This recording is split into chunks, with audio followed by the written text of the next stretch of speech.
some other how.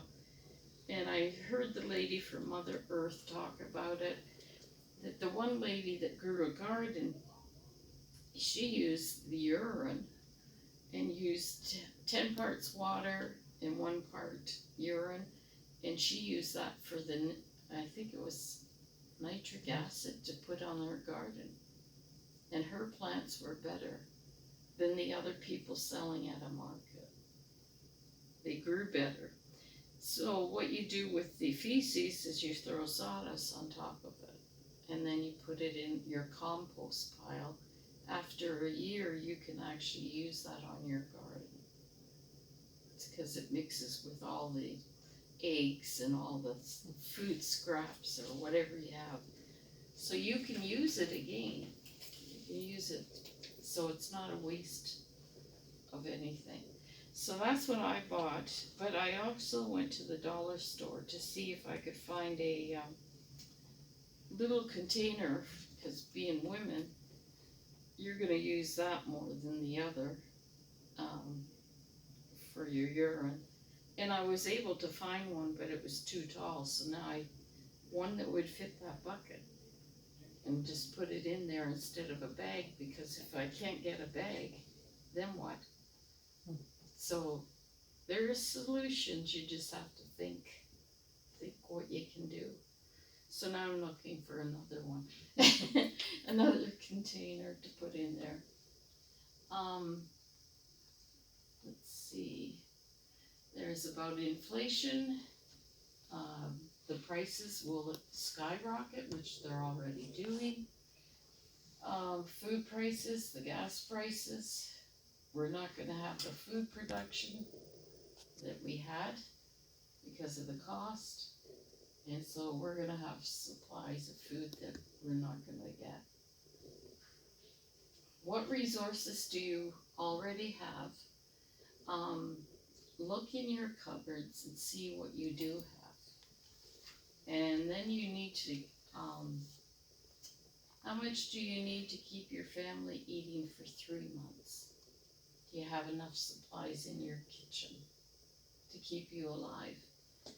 And what will it take to stockpile enough food supplies for a year? How much is it going to cost? Well, I guess it depends on the price of the inflation, but the prices are going up. Because the prices are skyrocketing, I'm continuing to buy right now while I can and while supplies are available. Water reserves. How much water do you have?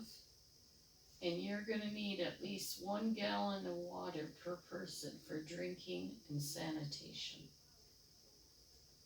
A normally active person needs about 3/4 of a gallon of fluid daily from water and other beverages.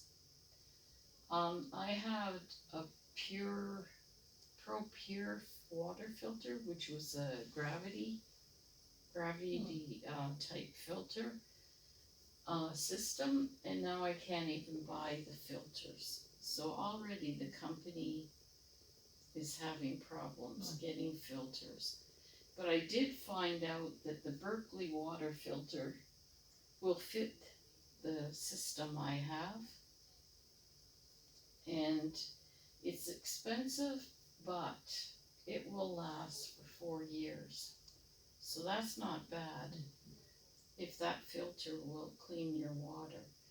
And with that, you can drink water from streams and rivers. And right now, I thought, you know what, I have 2 springs that are near me, so I'm going to get spring water instead from a local community. And that's what I'm using right now, is spring water, so I can save my filter for when I need it, when I can't get it. But during COVID, when it first started, they locked up the places where the springs were. I couldn't get spring water, except for Steve started climbing fences and got some of it. But then I was using my Pro Pure. But now I can't get a filter for it because they no longer sell it. So what are you keeping your water in to store? I just keep it in, he didn't bring the bucket, just a water bucket from the store. We go Oh, fill okay. it up there and put it in bottles, and then I take it to I have an RV, so we stay there in the summer, and I take it there and we drink it, and then I have it at my apartment. So that's what we're using right now. I thought I'll save I'm gonna order this one here because the filter lasts 4 years, so the other one I got, you have to change it 9 months, 6 months. I mean, that's a lot of money. Mhm. So it's expensive. I also found out rain barrel water is better, or well water, but the rain barrel try to keep out of the sun because you don't want algae forming, so it gets algae. So those are different water systems you can use. Do you have a yard where you live? If you do, or do you live in an apartment? And I live in an apartment, but that's why I said I signed up to get a community garden. As soon as COVID hit, I phoned and asked around where I was because I was new and said, do you have a community garden? And I was able to get a plot. And since then, I ask every year if no one wants it, another one, can I have another one? So now I got 3 little raised garden plots, and I have that going, and at my RV. So I'm starting to produce more food by garden. So it's a great way to be self-sufficient and provide food for yourself with no dependence on a grocery store. And this is some of the tomatoes that I dried. I put them in here, this Marlar bag. And one thing I just recently learned, because I'm still learning, it's a process of learning forever how to do this stuff, but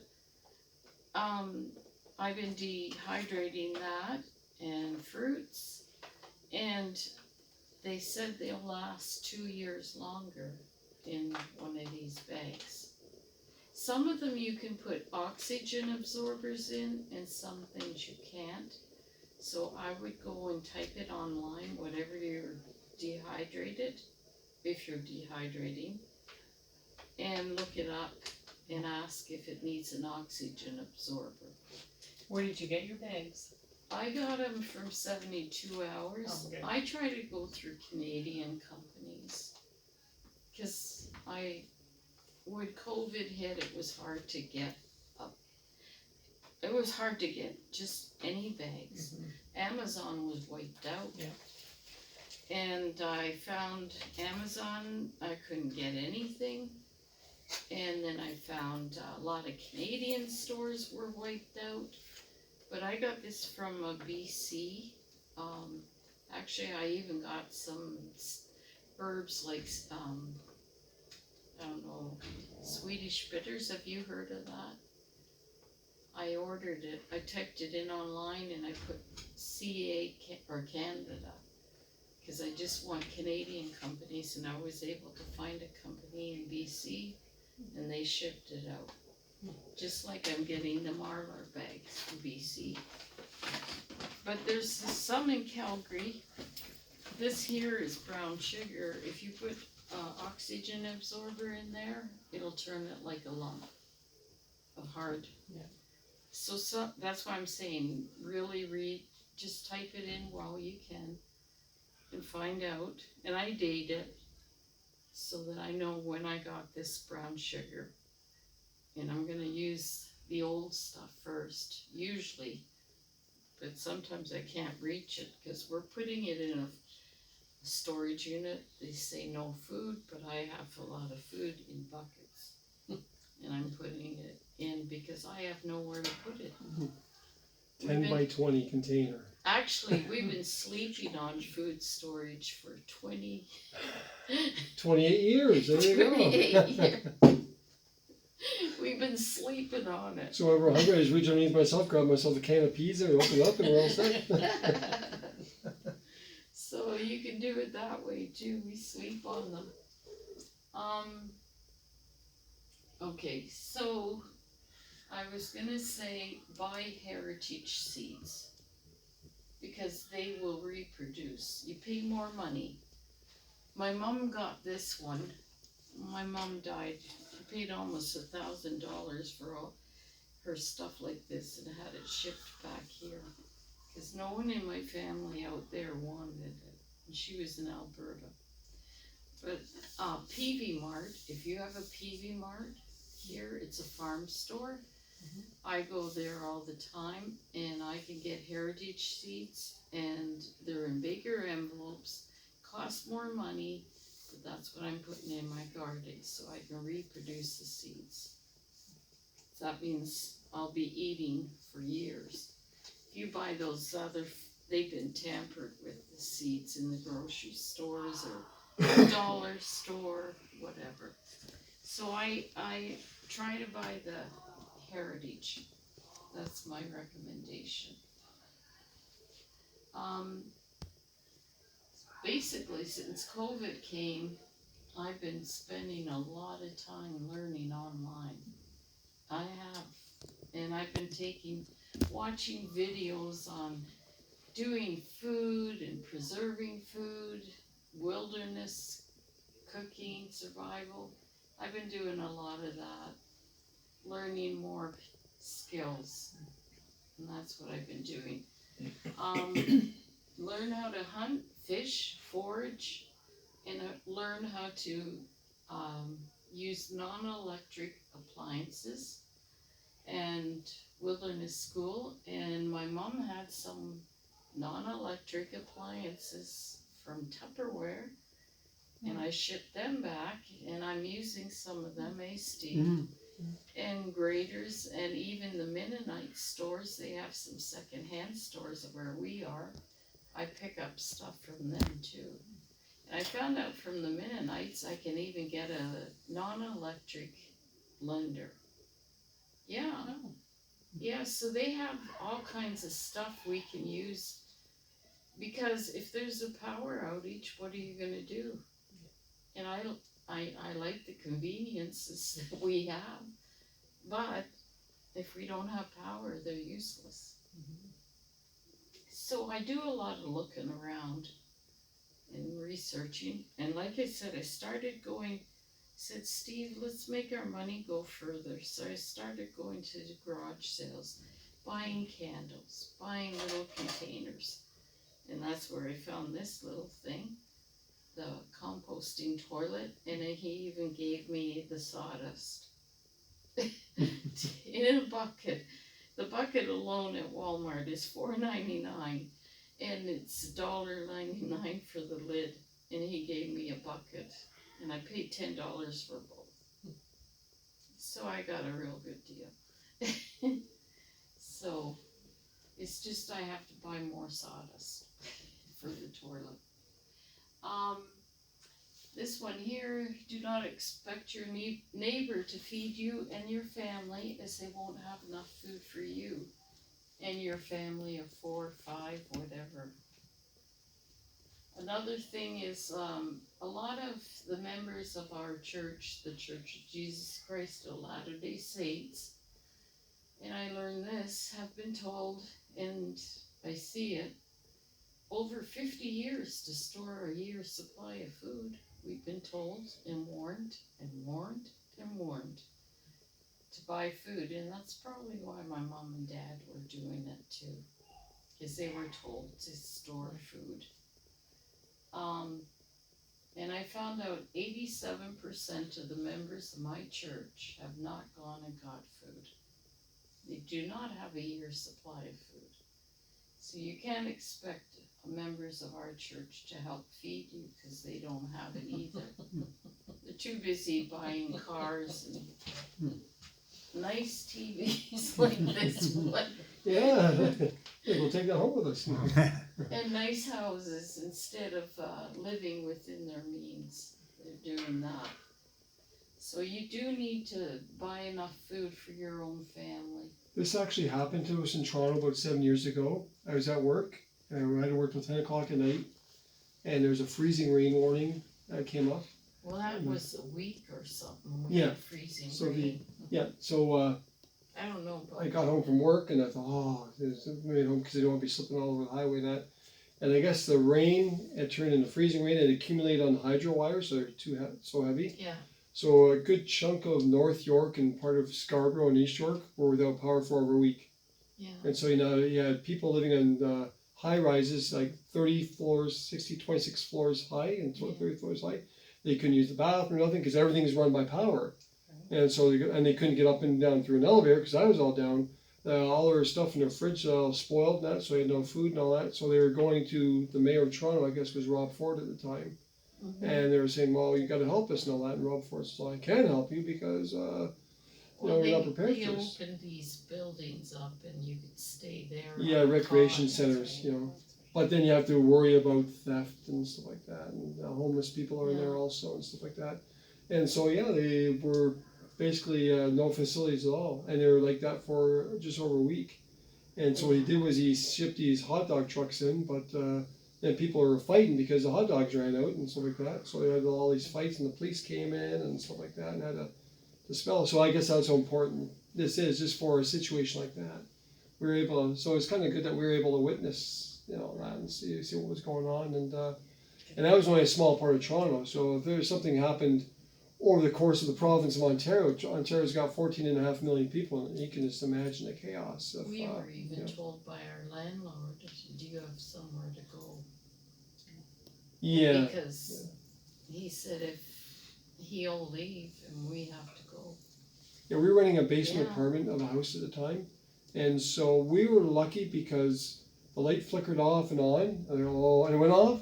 Oh no! Then it went on and it flickered a couple times, so it stayed on. But across the road from us, from there eastward all the way through to Scarborough, the whole section was without power. Yeah. So now you got like Toronto's got 3 million people in it, so you probably got like maybe 750,000 people without food, hydro, power, whatever. No washing facilities.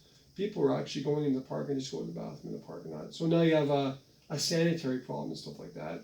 And they didn't care if the police were there because what are you going to do? Arrest them? There's not enough cells to begin with.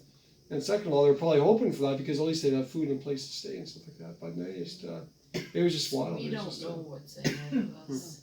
Yeah.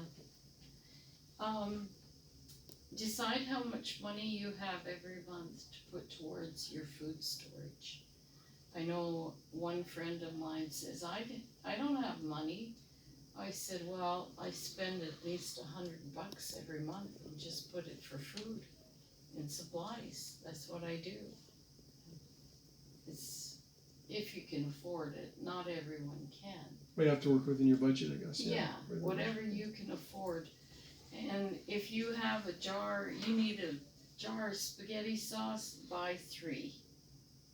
Get 3 of them and eat one, put the others away. All you have to do is put a date on it when you bought it, so you know, and you're eating the old stuff first. So basically that's what I do, is I buy extra and then I put a date on it. Look for sales. I'm looking in those flyers more now than I did.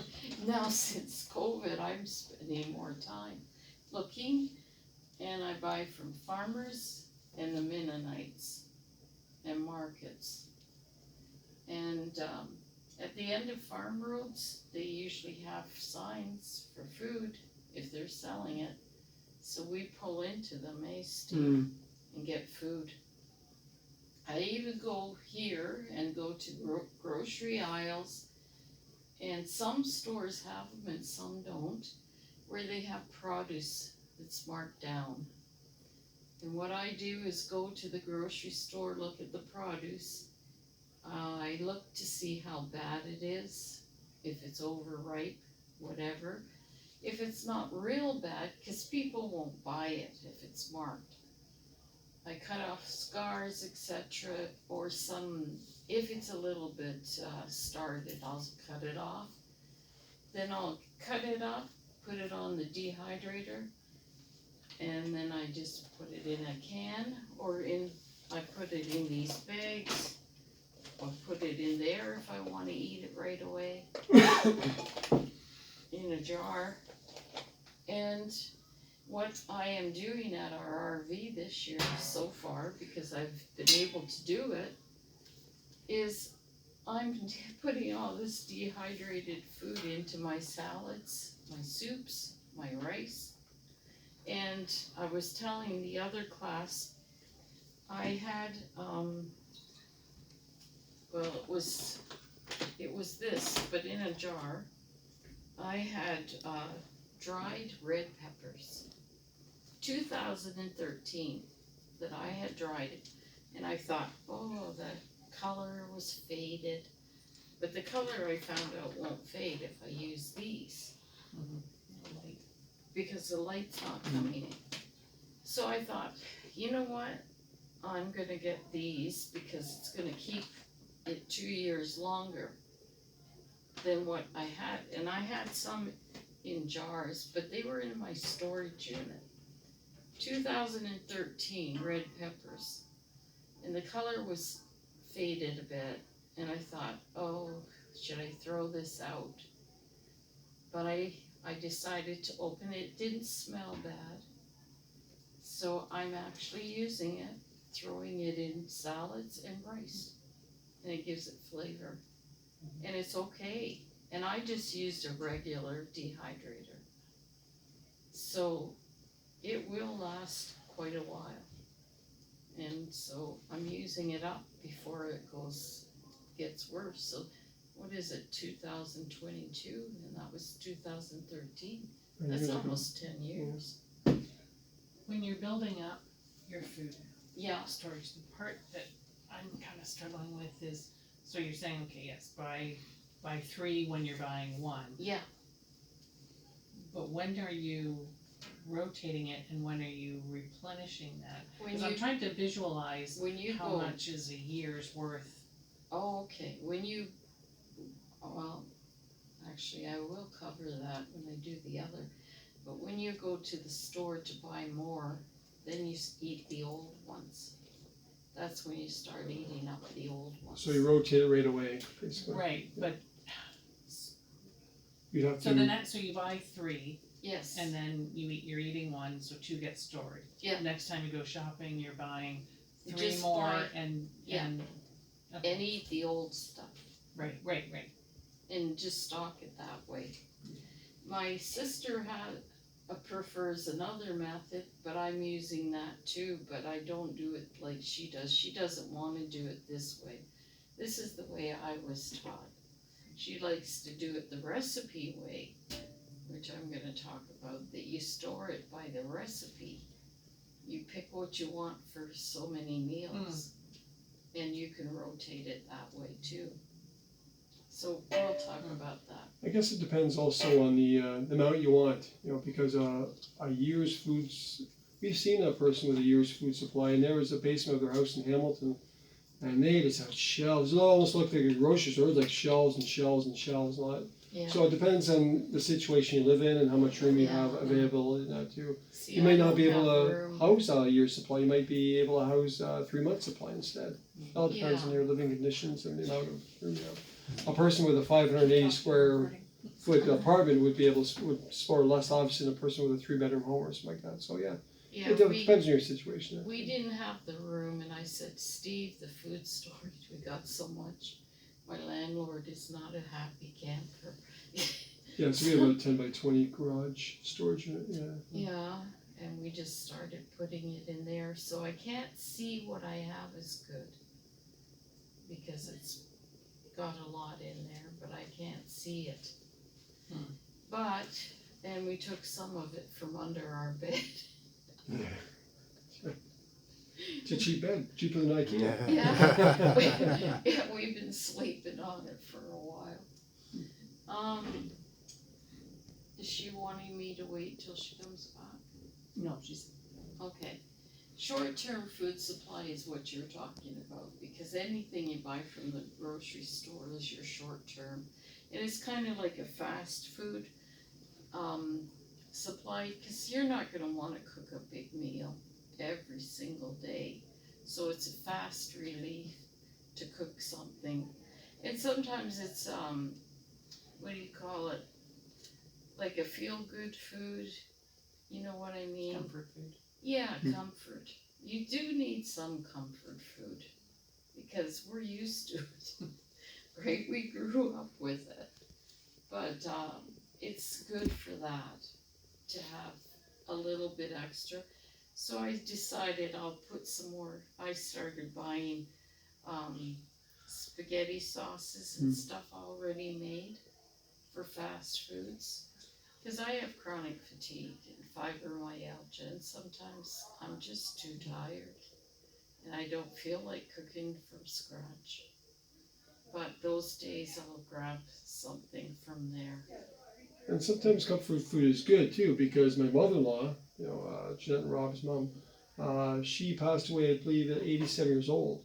Yeah. And her comfort food was Mars bars. She loved Mars bars.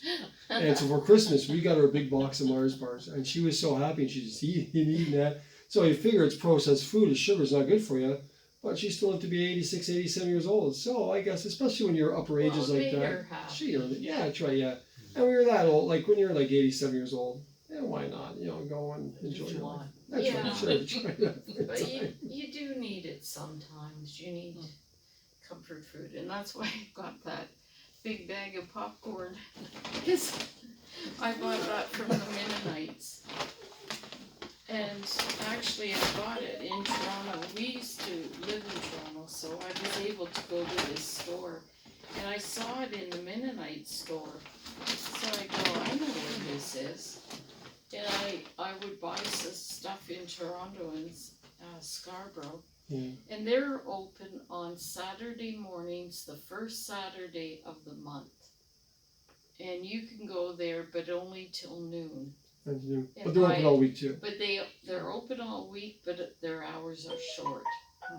And you're gonna get a better price than what I paid from the Amish, or Hanover has a grain store and they sell it, but their markup's even higher than the Mennonites. Because the shipping from Toronto go up there, I guess. Yeah.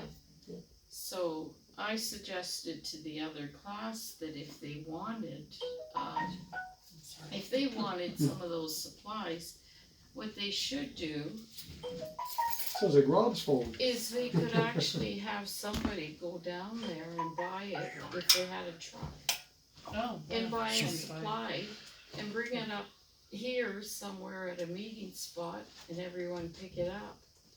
Because it's cheaper to actually buy it from Scarborough. I've bought chia seeds, hemp seeds from them, but they cost me like $189 for that. But I like hemp and chia because they're healthy. Yeah. And so I spent more money on them. And then I bag them in something like this, the Marlar bag. And then what I do is put them into buckets. Something for long term. But I know that they sell these things, the Mennonites do at some of their stores.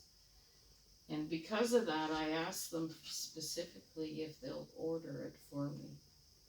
But now that we're at our trailer in just at Bolton, which is outside Toronto, what I do, I said we're gonna have to head off the first Saturday of the month, but we have to be there before noon. Right. And we can buy it right from the actual place. So I know they sell it. I actually put their address on here, and it's a 2011 PDF file, but it has their phone number, and you can contact them and ask them what they're charging. for any of the products. They have tons of stuff. Oh, they got a big Well- warehouse, yeah. Let me ask, Yeah, do they have apricot kernels? apricot kernels, Apricot kernels for, to eat? I'm not sure if they have the apricots or apricots. They do have apricots there, You but have to look they on probably there. do, but They have a PDF file of Okay. everything that they sell. Hmm. And it's on here in this presentation, and I'm giving Robert a chart. And it has a link to their page, and you can go through their list and see whatever they sell, Right, but they don't have a price list because it's 2011. But they have their phone number. now,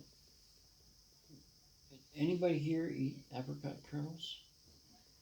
I've never even heard of apricot kernels, so Oh, They are they have, good or they must be good if yeah, they taste good, it's dried. dried, yeah. Oh, okay, well, they do sell stuff like that. I would imagine they probably do sell because it's a huge facility, but just Okay. to confirm It's a with huge that. warehouse. Great, Yeah, it's really big. And we used to go there when I was in Toronto. and you say the phone number's on here? No, not this one, but it's on one of these charts that I Alright. have here. So did you get that, Henry? On Yeah, it's sorry. Yeah, okay. Yeah. So, anyways, I put it there because if you guys want to, someone can even go during the weekdays and pick it up Right, and just bring it back. If you guys ordered in a big bulk and Yeah. had a truck, you sure. could bring it back. And they're out of Scarborough. Scarborough. Yeah. okay. It's right there on the. They're located by the 401 McCown Road, It's that's right where on they the are. Okay. address. Is right here on the. 109. I'll look- I was in the Mennonite store and I saw that, and I'm going, I know Mm. where this place is, because that's where I used to shop. I like my junk food. Is that so- their address? Yeah, Okay, let me just yeah, And I'm gonna take another picture just of this. yeah, put that. and it's online. Like I said, you just have to type in the name, and they have a PDF file. And of course, my thing is dying, so I'm glad this being recorded. Sorry. Okay, It's all good. But I was able to find a lot of things. I was shocked I could get hemp seed and chia seeds there. These are good for him. And they're very nutritious, so I thought, Chia seeds yeah, are in fact pure protein. yeah. Well, that's what I don't eat as much meat. Right, And so I wanted to get some natural stuff right. because I want to get Kiwa too. Because Yeah. they sell Oh, it. yeah. They Oh, sell yeah. it. I love that. Yeah, Tastes And- way better than rice. yeah. So, and it's